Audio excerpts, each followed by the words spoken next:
Now, topic B. In this topic, we're going to work with kids on how to add fractions when the denominators are not the same. Kids have learned by now that the size of the piece matters. If the size of the pieces are the same, we can just add how many there are. Just like if I had 2 chairs plus 3 chairs, I'd have 5 chairs. But if I'm adding 2 chairs plus 3 television sets, I don't have 5 of anything. I've got to convert them into something that matters. Another way that we help kids to think about it is, what if this said 1 dime plus 2 nickels? We have a bunch of coins, but we don't have a certain number of dimes, we don't have a certain number of nickels. We'd have to convert those nickels to dimes or convert those dimes to nickels to know how many total of one of them we had. And so we're going to do the same thing with these. We're going to make them into a size of piece that is the same. And one way that we model that is with the area models. So we will take one rectangle to represent 1/4 and another rectangle to represent 2/3. And we will divide that up into fourths, divide this one up into thirds, and then I will shade 1/4 here, and I will shade 2/3 here.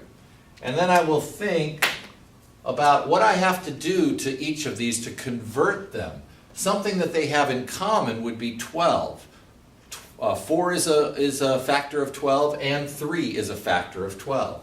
So I'm going to take this one, and I'm going to divide this one into 3 parts. And I'm going to take this one to divide this one into 4 parts. And now they're both 12ths.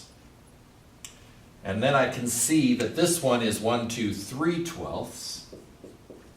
And this one is 1, 2, 3, 4, 5, 6, 7, 8 12ths. And now that they're the same size piece, I can easily add them. 3 plus 8 is 11 12ths.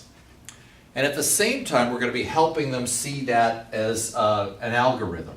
We're going to show them that what they did was simply to find that common denominator, something that they could both be divided into, and then see that what they did here is they divided that up into 3 parts in order to get 12. And so they had to multiply the numerator by 3 also. And in this one, they divided it into 4 parts. And so we had to do that to the numerator as well. And we get that same thing, 3 12ths plus 8 12ths is 11 12ths.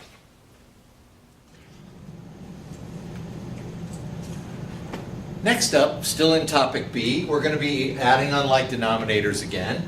But this time we're going to talk about when the sum is greater than 1, how to simplify that. And so again, we're going to draw those rectangles for a problem like 3/4 plus 5/6. There's my 2 rectangles. I'm going to divide this one into fourths.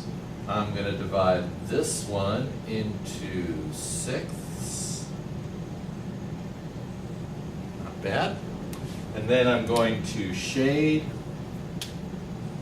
my 3/4 again, and I'm going to shade my 5/6.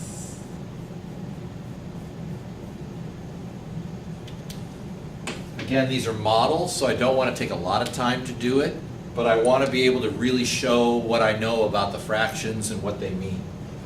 So now I'm looking for that common denominator, and I can see that 4 and 6 both divide evenly into 12. So I'm going to have to divide this one into 3 parts, so that that's 12. And I'm going to have to divide this one into 2 parts horizontally, so that that one is 12. Now I've got 12ths over here, and I've got 12ths over here. This one has 1, 2, 3, 4, 5, 6, 7, 8, 9 12ths. And of course, we're encouraging kids to multiply. 3 by 3 would be 9, or even to count 3, 6, 9, rather than count 1 by 1. And here we're going to go 5, 10 12ths. And then when we add those, we get 19 12ths. And your kids are learning that if the numerator is larger than the denominator, it's more than 1. The value of it is more than 1. And so we can never leave a fraction like that. We have to simplify it into its most simple form. And to do that, we're going to use what we learned in topic A about decomposing the fraction.